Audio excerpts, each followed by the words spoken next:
नमस्कार शेतकरी मंडळी, शेतकरी महाराष्ट्राचा या युट्यूब चॅनलमध्ये मी मनोज गारखेडे पाटील आपले स्वागत करतो। शेतकरी मित्रांनो, तुरीची जर लागवड करायची असेल तर वाण कसे निवडावे? एकतर टपोऱ्या दाण्याचं वाण पाहिजे, कमी उबाळणारी पाहिजे आणि उत्पादन क्षमता चांगली असणारे वाण पाहिजे।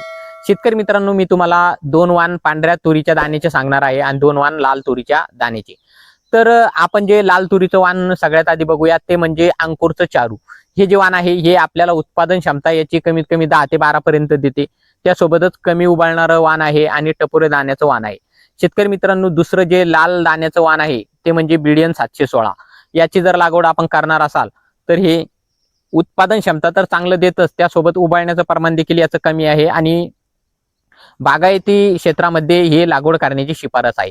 शेतकरी मित्रांनो, आपण तिसरं जे वाण बघतोय म्हणजे पांढऱ्या कलरच्या दाण्याचं जे वाण आहे ते म्हणजे गोदावरी। आता हे गोदावरी जे वाण आहे, बदनापूरच्या कृषी विद्यापीठांनी संशोधन केंद्राने हे संशोधित केलेलं वाण आहे। अतिशय जबरदस्त वाण आहे।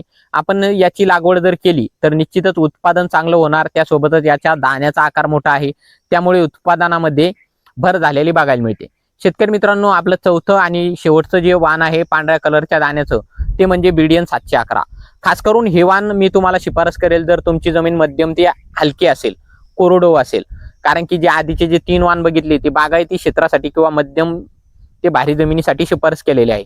पण 711 जे आहे BDNचं, हे जे वाण आहे हे कोरडवाहू, मध्यम, बागायती या तिन्ही क्षेत्रामध्ये तुम्ही याची लागवड करू शकता। त्यामुळे शेतकऱ्याच्या पसंतीचं हे वाण आहे। कमी उबळते, उत्पादन क्षमता देखील याची चांगली आहे। आता लागवडीचा विचार जर केला तर आपण लागवड किती अंतरावर करावी? शेतकरी मित्रांनो, 4x1 पासून ते पुढे 4x1, 4x1.5, 5x1, 6x1 आपण 4x1 पासून पुढे कितीही अंतर तुरीच्या लागवडीमध्ये घेऊ शकता, पण 4x1 पेक्षा कमी अंतर तूर लागवड करताना घेऊ नका। शेतकरी मित्रांनो, तुरीचं अंतर खूप महत्वाचं आहे। आपण जर 3.5x1, 1.5 करायला जाल कापसासारखं तर नुकसान आपलं होणार आहे। त्यामुळे तुरीला स्पेस खूप मोठा पाहिजे, म्हणजे उत्पादन जास्त होण्यास फायदा देतं। तूर खूप मोठ्या प्रमाणात डेरा करते, फांद्या खूप जास्त प्रमाणात निघतात आणि परिणामी आपल्याला उत्पादन जादा झालेलं बघायला मिळतं। त्यामुळे तुरीचं अंतर जे आहे ते खूप महत्वाचं आहे। त्याचं अंतर आपल्याला जास्तीत जास्त 4x1 याच्यापेक्षा खाली आपण करू शकत नाही। त्याच्यावर तुम्ही 5x1 करू शकता, 6x1 करू शकता, किंवा जोडवळ पद्धत जर केली तुम्ही तर 2 ओळी जवळजवळ कापसासारखे आपण 3 फुटावर सरी काढून त्या 3 फुटावर 2 तासामध्ये लागवड केल्यानंतर 3x1 ची, त्यानंतर एक सरी आपण सोडून द्या, त्याच्यानंतर 2 याच्यामध्ये लागवड करा, त्याच्यानंतर परत एक सोडून द्या। म्हणजे जो मधला जो 6 फुटाचा स्पेस राहील तो स्पेस भरपूर राहील की दोन्ही साईडच्या झाडांना डेरा करण्यास आणि फांद्या करण्यास खूप फायद्याचं ते ठरू शकतं आणि आपल्यालाही पुढे चालून औषध फवारणीसाठी ते फायद्याचं ठरू शकतं। शेतकरी मित्रांनो, पारंपरिक पद्धतीमध्ये मी सांगितलं तुम्हाला 4x1 पेक्षा कमी अंतर करू नका। जोडवळ पद्धतीमध्ये तुम्ही असं अंतर करू शकता।